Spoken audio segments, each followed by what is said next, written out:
우리가 매일 기쁘게 우리 주님을 찬양할 수 있는 것은 성령께서 우리와 함께 하시기 때문입니다.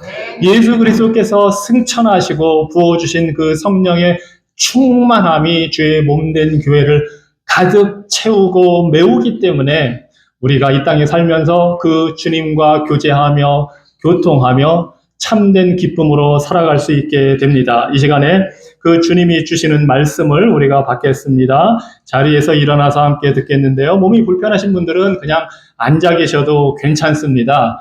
편하게 하시기 바랍니다. 사도행전 4장 31절로 5장 11절의 말씀을 제가 읽겠습니다. 빌기를 다음에 모인 곳이 진동하더니 무리가 다 성령이 충만하여 담대히 하나님의 말씀을 전하니라. 믿는 무리가 한 마음과 한 뜻이 되어 모든 물건을 서로 통용하고 자기 재물을 조금이라도 자기 것이라 하는 이가 하나도 없더라. 사도들이 큰 권능으로 주 예수의 부활을 증언하니 무리가 큰 은혜를 받아 그 중에 가난한 사람이 없으니 이는 밭과 집 있는 자는 팔아 그 판 것의 값을 가져다가 사도들의 발 앞에 두매 그들이 각 사람의 필요를 따라 나누어 줌이라. 구브로에서 난 레위족 사람이 있으니 이름은 요셉이라. 사도들이 일컬어 바나바라 번역하면 위로의 아들이라 하니 그가 밭이 있음에 팔아 그 값을 가지고 사도들의 발 앞에 두니라.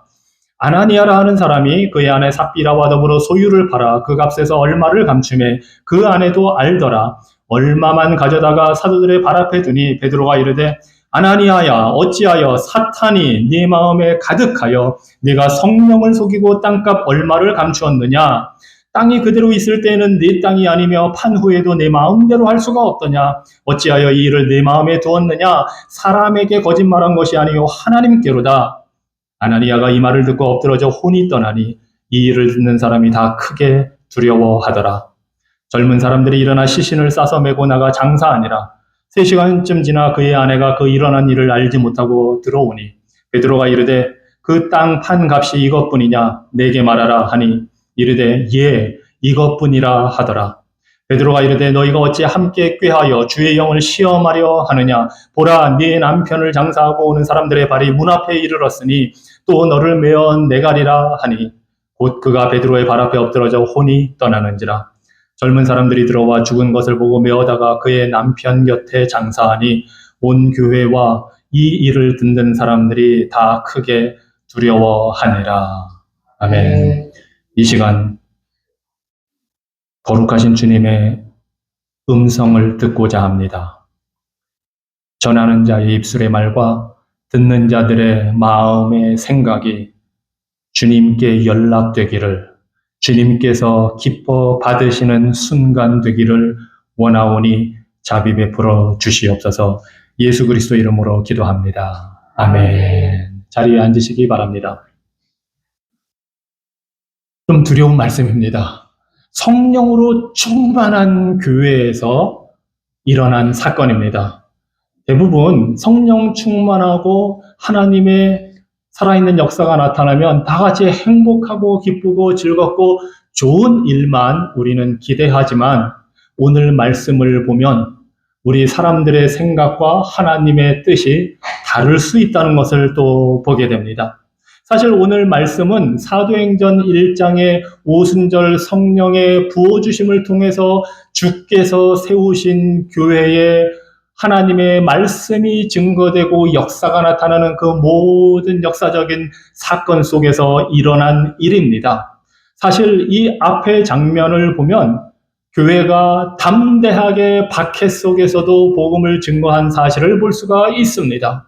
그 박해를 받으면서 또 교회는 담대하게 기도하고 있습니다. 하나님의 뜻이 이루어지기를, 성령으로 충만케 되어서 하나님의 교회가 하나님의 뜻대로 복음 증거하는 역사가 나타나기를 간구하는 담대한 기도를 드린 모습을 우리가 볼 수 있습니다. 그리고 그러한 기도의 결과가 오늘 바로 우리가 읽은 사도행전 4장 31절에 나옵니다. 빌기를 다하매, 담대한 간구를 다하매 모인 곳이 진동하더니 무리가 다 성령에 충만하여 담대히 하나님의 말씀을 전했다 합니다. 즉 초대교회는 담대하게 간구하고 담대하게 복음을 전함으로써 그 복음으로 변화된 삶이 나타나는 것을 다시 이 4장, 5장에 걸쳐서 보여주고 있습니다. 이러한 모습이 이미 2장에서 우리에게 보여주신 초대교회의 모습입니다. 성령으로 충만해서 가르침에 전념하고 기도에 전념하고 성도의 필요를 채워주며 함께 교제하고 식사하며 성찬에 참여하여 하나님을 찬미하는 것, 이것이 바로 초대교회의 아름다운 모습이었습니다.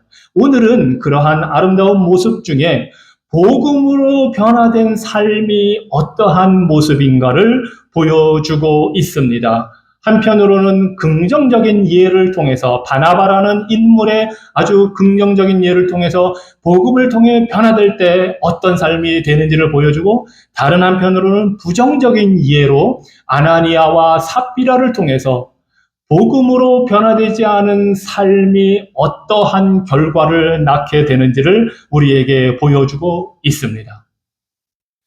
이 복음은 놀라운 하나님의 능력입니다. 오늘 말씀을 보니까 믿는 무리가 다 한 마음과 한 뜻이 되었다고 선언합니다. 즉, 복음은 성도를, 교회를 한 마음과 한 뜻되게 연합되게 합니다.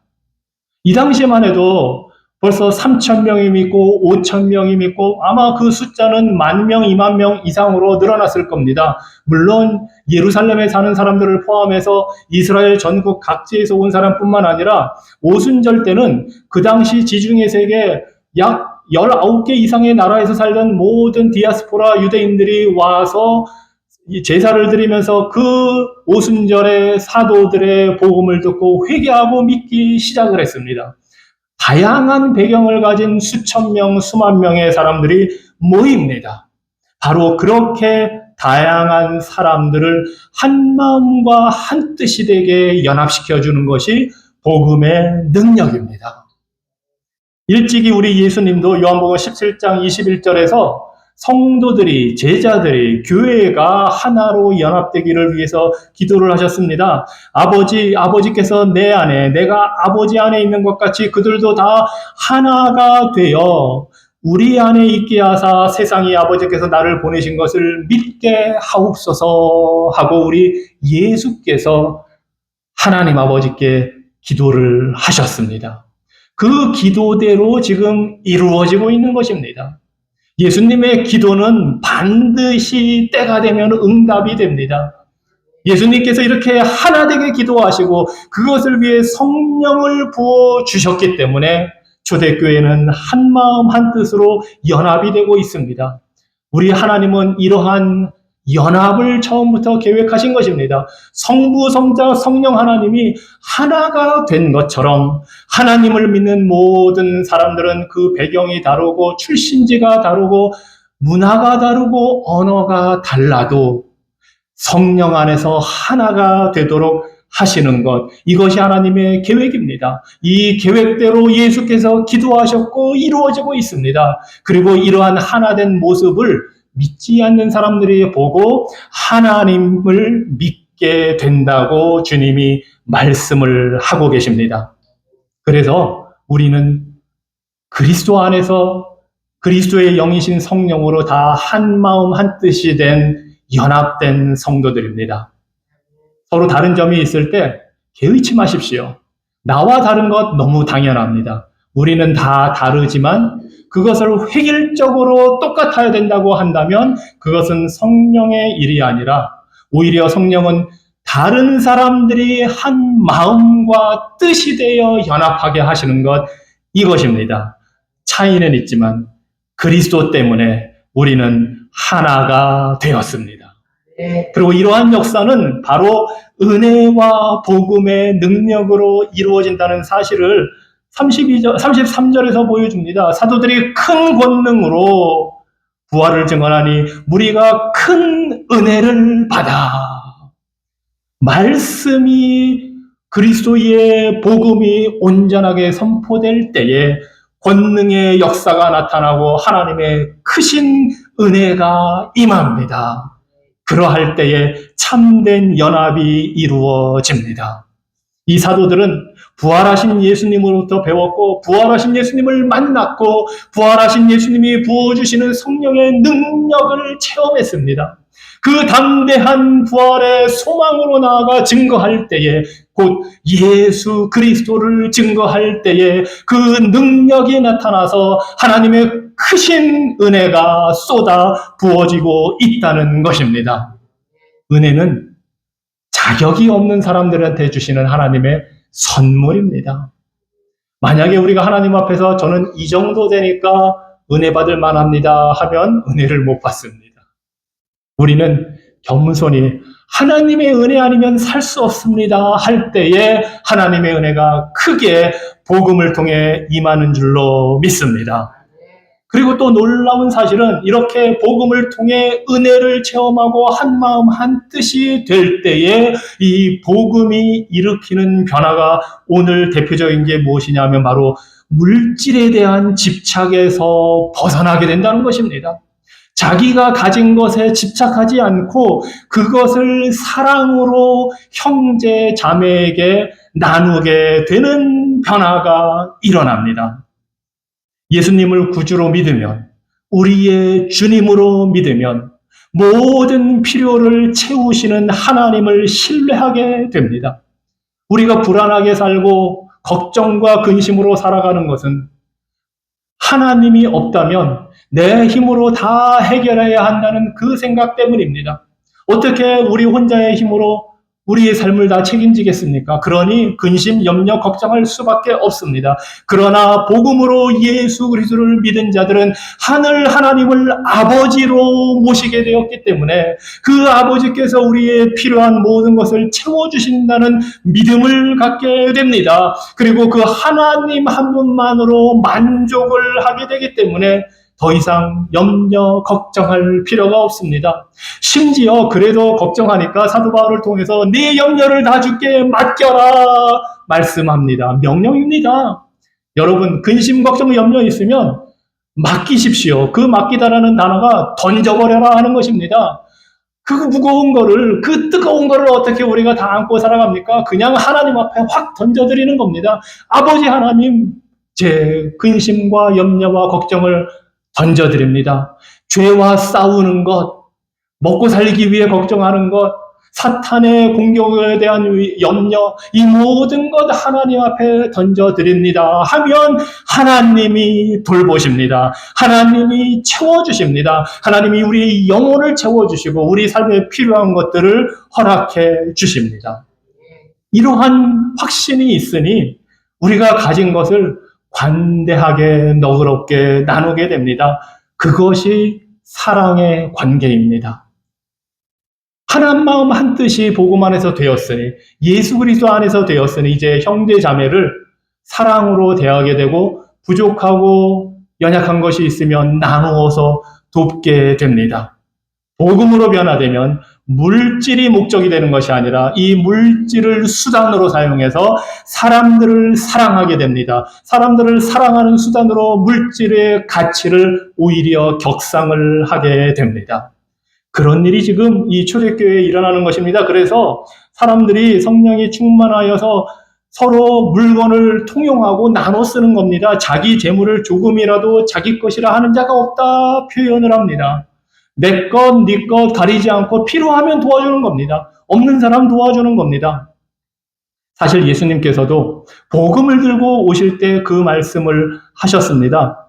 누가복음 4장 18절 이하에서 예수님이 그 나사렛 땅에서 처음으로 세례를 받으시고 시험을 받으시고 복음을 전하실 때 하신 말씀이 주의 성령이 내게 임하셨으니 이는 가난한 자에게 복음을 전하게 하시려 하는 것이다 하셨습니다.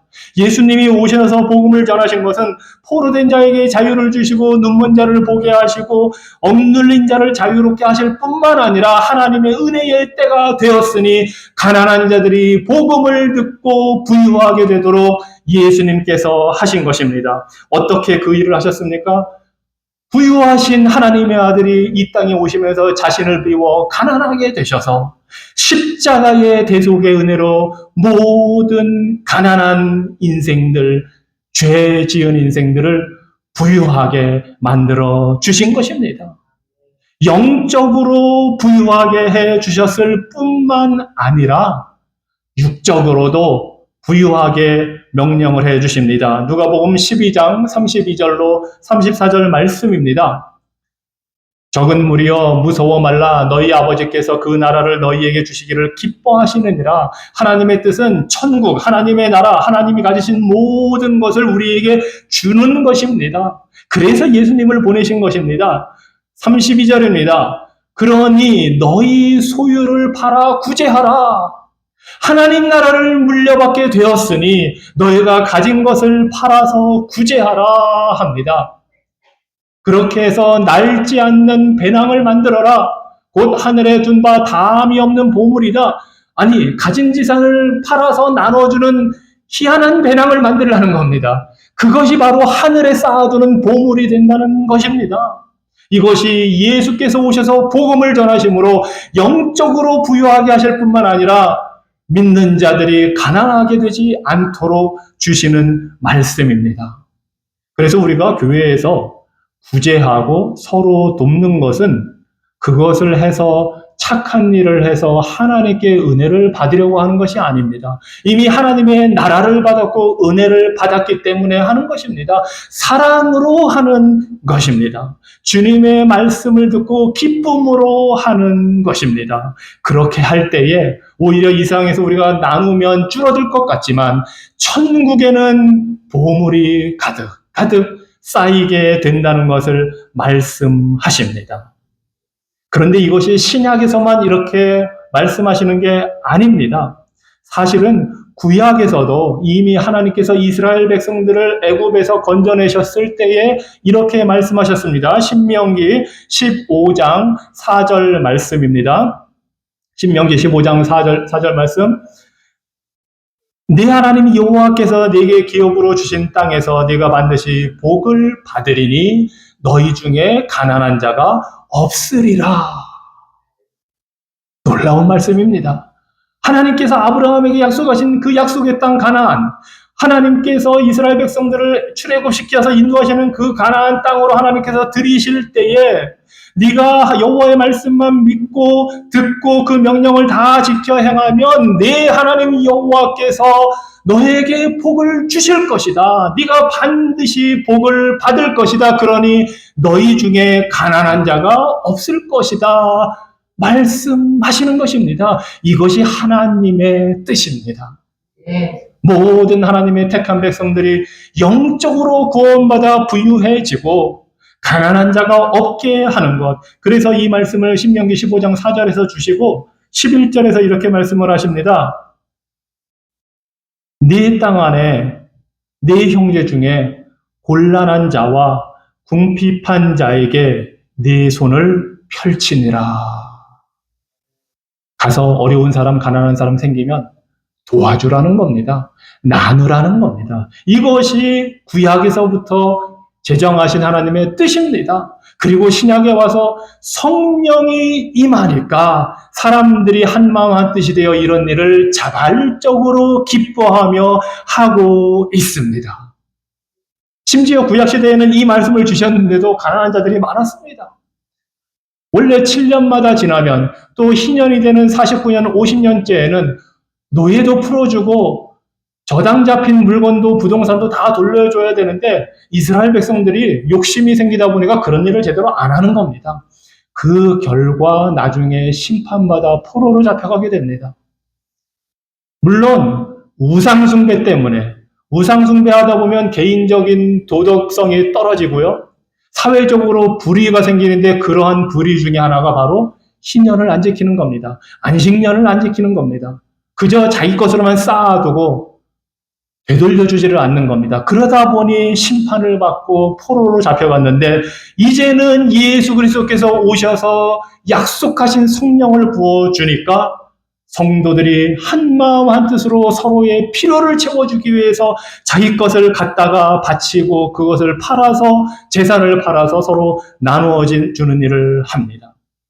복음으로 변화되면 이러한 역사가 일어납니다. 그 그들 중에 가난한 사람이 없다 하고 34절에 말씀을 합니다. 구약에서부터 계획하신 하나님의 뜻이 이루어지고 있는 것입니다. 어떤 사람들은 이 장면을 보고 공산주의를 생각을 했습니다. 사실 우리가 잘 아는 막스와 레닌의 공산주의 이전에 프랑스에서부터 그 공상적 공산주의라고 해서 유토피아적으로 굉장히 아름답게 생각해서 이렇게 나누다 보면 되겠지 생각한 사람들이 있습니다. 생시몽이라든가. 그런데 그 사람들의 그 희망은 간단하게 끝나고 이제는 혁명을 통해 폭력으로 모든 것을 나누겠다는 공산주의자들이 생겼고 그들은 이런 말씀을 잘 인용을 하기도 합니다. 그것에 동조하는 사람들이 봐라. 성경에도 보면 이런 공산주의가 사장에 나오지 않느냐? 서로 물건 다 나누지 않았냐? 합니다. 그런데 물론 그들이 생각하는 공산주의와 이 성경에서 행하는 이 나눔, 사랑의 나눔은 다릅니다. 공산주의는 기본적으로 남의 것을 뺏어서 나눠주자는 겁니다. 내 것을 나누자가 아니라 남의 것을 뺏어서 나눠줍니다. 하지만 복음으로 변화되면 내 것을 나누어줍니다. 남이 많이 가질 수도 있고 적게 가질 수도 있고 그거 신경 쓰지 않고 내가 나눕니다. 그 결과 공산주의에서는 모두가 가난하게 됩니다. 하지만 복음으로 나누는 곳에는 가난한 자가 없어집니다. 공산주의는 부자를 없애지만 복음으로 변화된 사회는 가난한 자를 없앱니다. 이것이 하나님의 복음의 역사입니다. 그러한 대표적인 인물이 바로 바나바입니다. 이 사람은 36절, 37절에 간단하게 소개되어 있지만 사도행전을 읽다 보면 매우 중요한 역할을 하는 위대한 신앙의 인물입니다. 그리고 원래 이름은 요셉인데 일종의 말하자면 별명이 바나바입니다. 뜻은 위로의 아들이다 합니다. 위로의 아들이라는 건 이 사람이 위로하는 자, 격려하는 자, 권면하는 자라는 것을 말합니다. 그래서 나중에 보면 사도 바울이 다메섹에서 예수님을 만나고 회심하고서 그 사도들을 만나러 갈 때 바나바가 사도 바울이 어떻게 변해졌는지를 설명해주고 소개를 해줍니다. 이 바나바는 성도들과 교회들을 돌보면서 구제원금을 모아서 전달하는 역할도 하고 이방인 신자들을 세우는 역할도 하고 사도 바울과 함께 첫 번째 선교 여행을 같이 다니는 그러한 역할도 하는 사람입니다. 매우 신앙이 좋은 믿음의 인물입니다. 그런 사람이 복음을 통해서 변화가 되니까 지금 이러한 일을 하고 있는 겁니다. 위로의 아들이라는 별명답게 자신이 가진 밭을 팔아서 사도들의 발 앞에 두었다 합니다. 우리가 이제 6장에 보면 이런 이야기를 좀 더 다루겠지만, 자, 그렇게 하는 모습을 통해서 복음으로 변화된 사람이 어떻게 사랑을 실천하는지를 보여주었습니다. 이것이 얼마나 아름다운 초대교회의 모습입니까? 그런데 5장으로 딱 넘어가는 순간에 아나니아라 하는 사람이 등장을 합니다. 사실 헬라어 원어 성경에서는 들어있는 작은 단어가 하나 있는데 한국말로는 번역이 안 돼 있지만 그것을 번역하자면 그런데 또는 그러나 하는 단어가 하나 있습니다. 바로 아나니아라는 말 앞에 그런데 하면서 바나바와는 다른 지금 사람을 소개하고 있습니다. 이 아나니아와 삽비라는 바나바와는 정반대의 모습을 보여줍니다. 아니, 이 사람들이 아무것도 베풀지를 않아서가 아닙니다. 이 사람들 보니까 바나바가 하는 모습에 감동을 받았을 수도 있습니다. 사람들이 이렇게 서로 나누는 모습을 정말 좋다 하고 생각을 했을 수도 있습니다. 그래서 자신들이 가지고 있는 재산 중에 얼마를 소유를 팔아서 사도들에게 가져올 생각을 했고 아마도 그런 이야기를 했을 수도 있습니다. 그런데 보니까 그렇게 하지를 않았습니다. 그 소유를 판 그 대금을 다 가져온 것이 아니라 일부만 가지고 와서 전부를 가져온 것처럼 거짓말을 합니다. 베드로가 물어봅니다. 도대체 왜 그러느냐? 성령의 역사하심으로 이 베드로는 바나바와 아나니아와 삽비라의 계획을 알고 있는 겁니다. 부부입니다. 아나니아와 삽비라. 그러면서 왜 이런 일을 했는지 지금 베드로가 지적을 합니다. 아니, 강요한 것도 아니고 팔으라고 누가 시킨 것도 아닙니다. 자발적으로 하는 일입니다.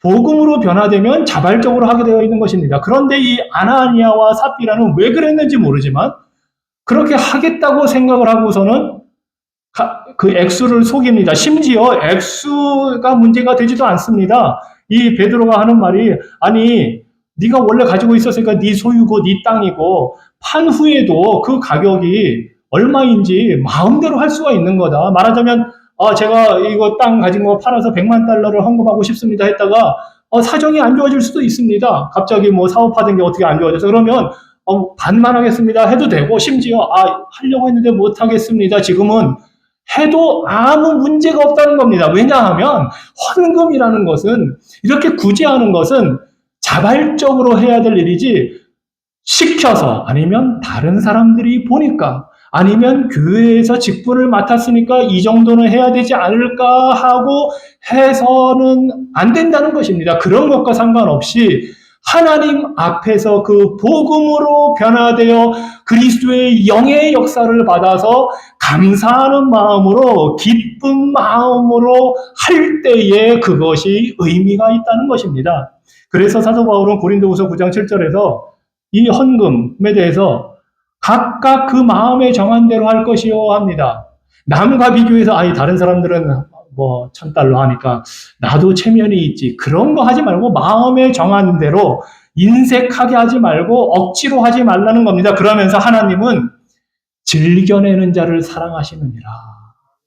헌금 내고도 하나님의 사랑을 못 받을 수가 있다는 사실입니다. 하나님은 기쁜 마음으로 드리는 것을 사랑하시지 억지로 인색하게 그렇게 하는 것을 사랑하지 않으신다고 합니다. 그래서 지금 사도 베드로가 이 아나니아에게 그 모든 것을 가르치고 있는 겁니다. 그러니 얼마나 어처구니 없습니까? 좋은 일에서 생색을 내려다가 오히려 안 해도 되는 일이었는데 혼자서 계획하고 하다가 더 안 좋은 결과를 맞습니다. 그런데 문제는 단순히 이게 헌금을 내냐 마느냐의 문제가 아니었기 때문입니다. 사도 베드로가 지적하기를 왜 사탄이 마음에 가득해서 성령을 속였느냐 합니다. 베드로에게 거짓말한 것은 교회에 거짓말한 것은 성령 하나님께 거짓말했다는 이야기입니다. 교회에서 우리가 누군가에게 죄를 짓는다면 그것은 예수 그리스도께 죄를 짓는 것입니다. 그래서 이것이 엄중한 문제가 되는 것입니다. 돈의 문제가 아니라 액수의 문제가 아니라 살아계신 하나님을 속이느냐 위선의 문제가 되기 때문입니다. 성령님을 멸시하는 일이 되기 때문입니다. 헌금은 사랑의 마음으로 자발적으로 할 때 의미가 있습니다. 그리고 그것은 복음으로 변화되면 자연스럽게 일어나는 일입니다. 그리스도인이 된다는 것은 마음이 변화를 받아서 사람들에게 보이려고 하는 것이 아니라 하나님 앞에서 기쁘고 즐겁기 때문에 그 마음이 변화를 받으니 사람을 더 사랑하고 물질을 사랑하지 않게 되기 때문에 헌금하고 구제하고 나누게 되는 것입니다. 아나니아와 삽비라는 사실 돈을 더 사랑했기 때문에 이런 일을 한 겁니다. 그리고 자신들이 무엇이 된 것처럼 보이려고 했기 때문에 이런 죄를 지은 겁니다. 그래서 거짓말을 했고 그것이 성령 하나님을 근심하게 하는 속임수가 되었고 결국 성령을 욕되게 하는 죄를 지었습니다. 안타깝게도 그 자리에서 죽었습니다. 정말 충격적인 일입니다. 초대교회, 성령 충만한 교회, 그 교회 교인이 그 자리에서 죽습니다. 부부가 다 죽었습니다. 전도 안 될 겁니다, 아마.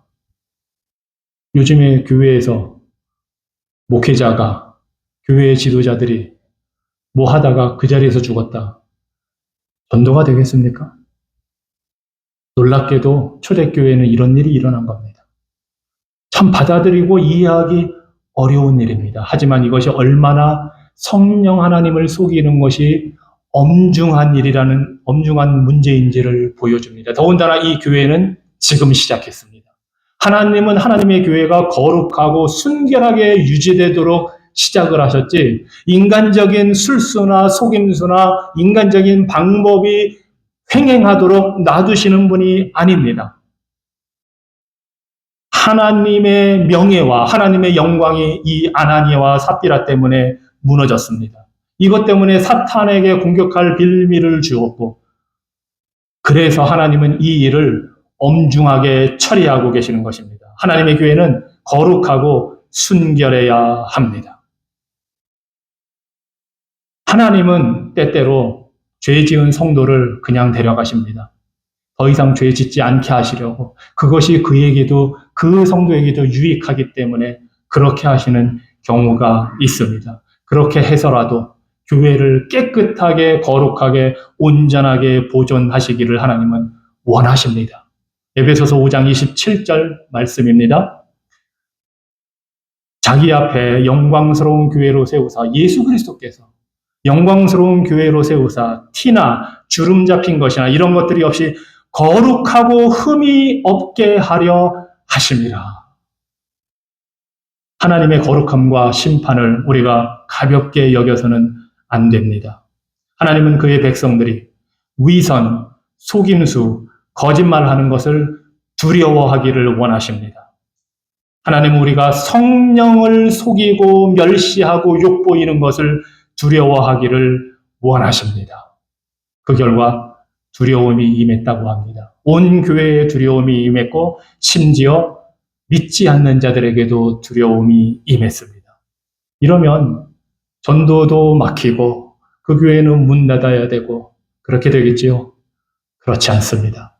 성령으로 충만한 교회는 사도행전 9장 31절 보니까 그리하여 온 유대와 갈릴리와 사마리아 교회가 평안하여 든든히 서가고 주를 경외함과 두려워함과 성령의 위로로 진행하여 수가 더 많아지니라. 이것이 성령 하나님께서 이루시는 역사입니다.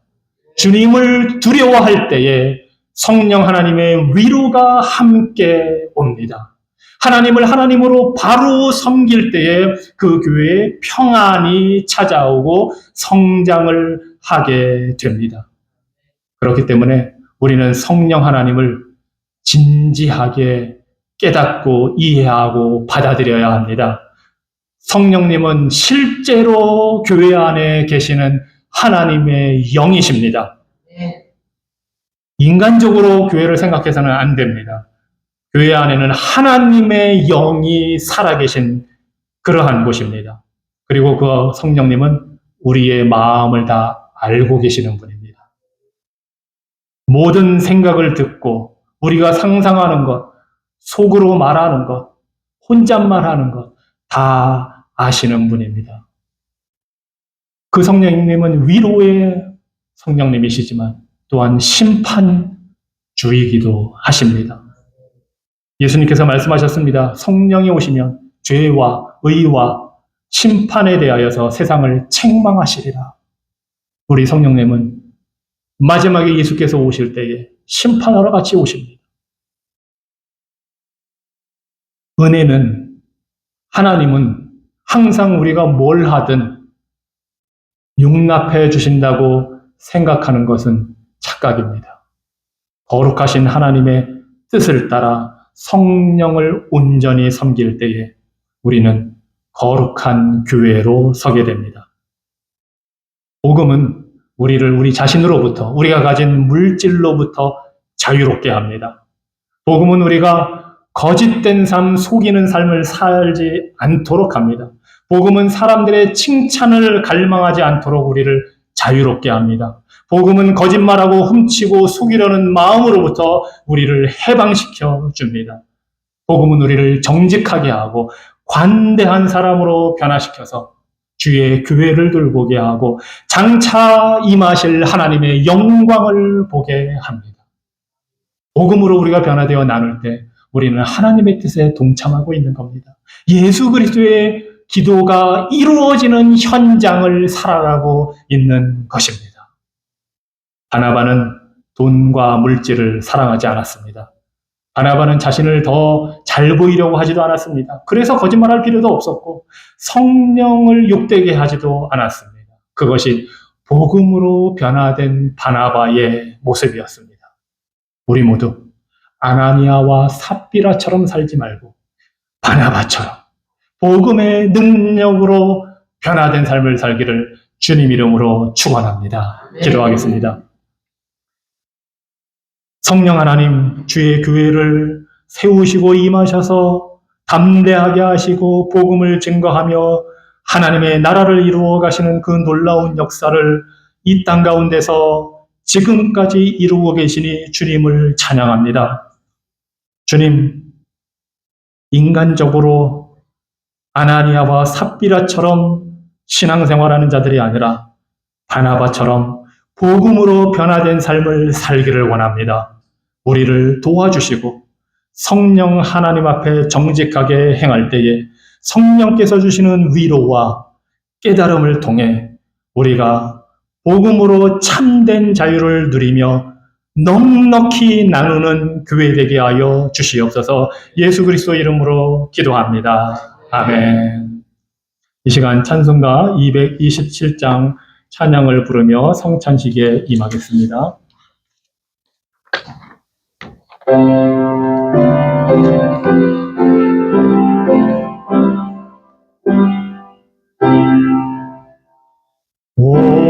온유한 주의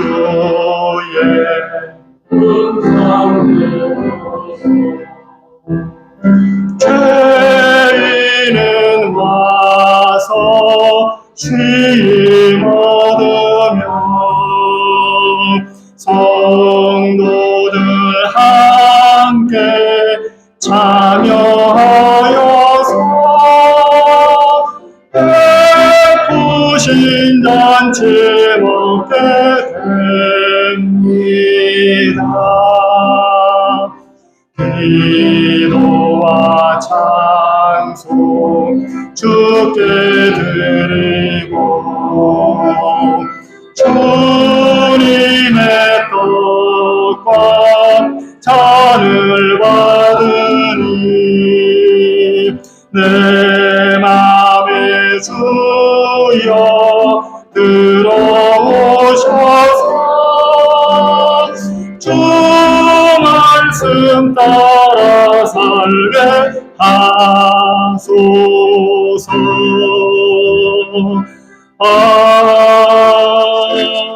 아멘.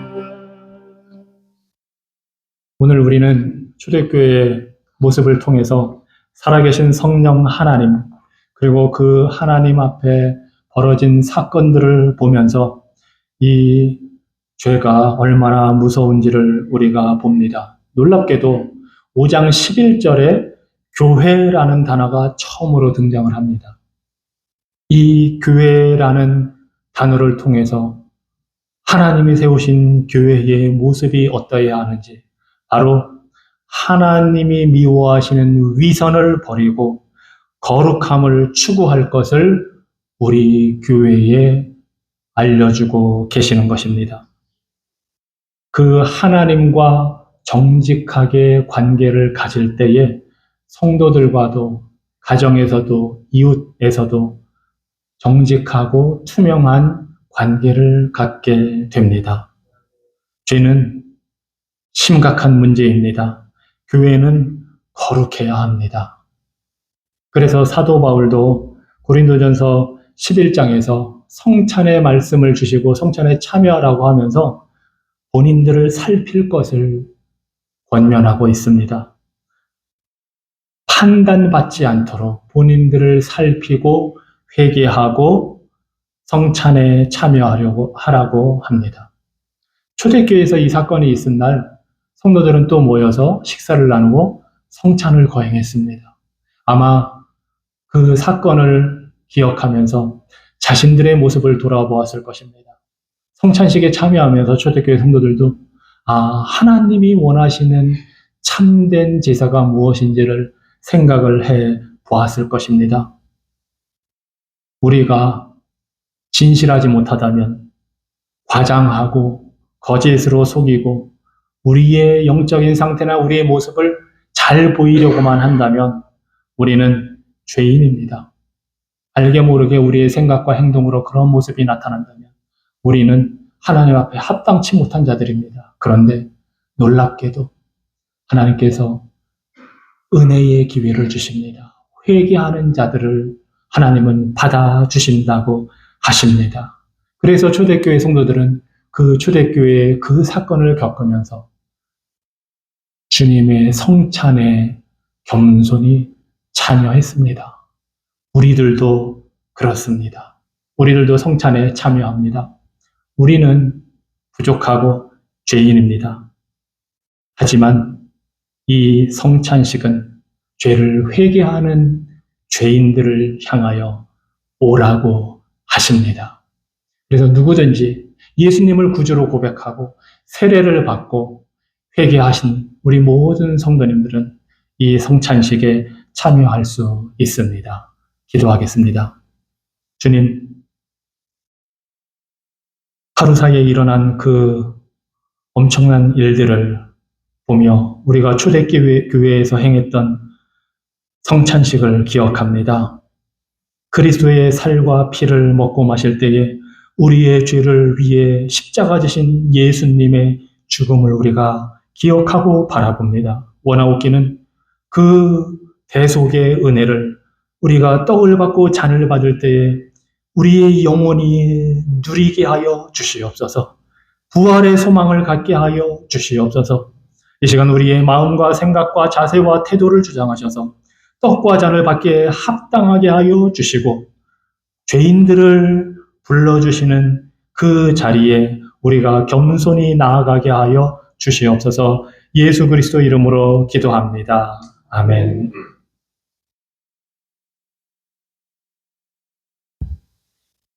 예수께서 잡히시던 밤에 떡을 가지사 축사하시고 떼어 말씀하셨습니다. 이것은 너희를 위한 내 몸이니 이것을 행하여 나를 기념하라 하셨습니다. 또 식후에 잔을 받으시고 말씀하셨습니다. 이 잔은 내 피로 생긴 새 언약입니다. 이것을 행하여 마실 때마다 나를 기념하라 하셨습니다. 이 시간 우리가 떡과 잔을 받아 함께 먹고 마시겠습니다. 떡과 잔을 받으시면 들고 계시고 묵상하면서 계시다가 다 같이 먹고 마시도록 하겠습니다.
떡을 먹고 잔을 나눌 때에 우리의 영혼이 하늘 보좌에 계신 예수 그리스도의 께로 올라가서 우리 주시는 그 교제를 누리게 됩니다.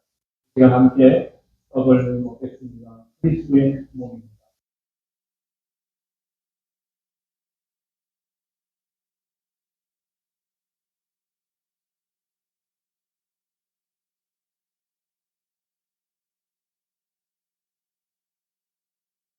하늘 함께 누리겠습니다. 우리를 위해 흘리신 그리스도의 피입니다.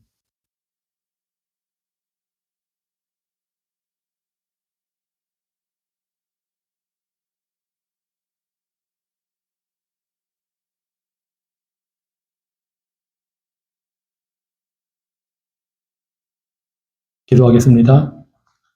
어떠한 죄를 지었든지 예수 그리스도의 보혈의 능력은 그 모든 죄보다 더 크십니다.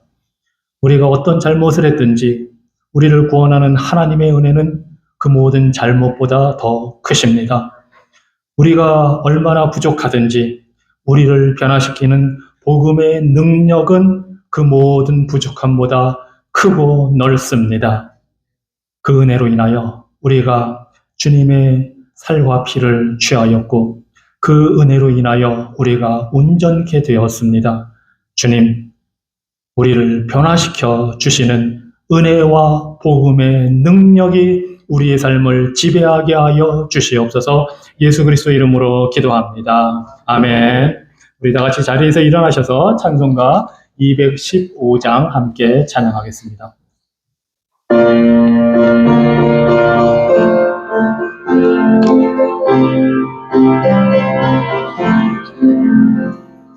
내 죄 속해 주신 주께 힘과 정성 다하리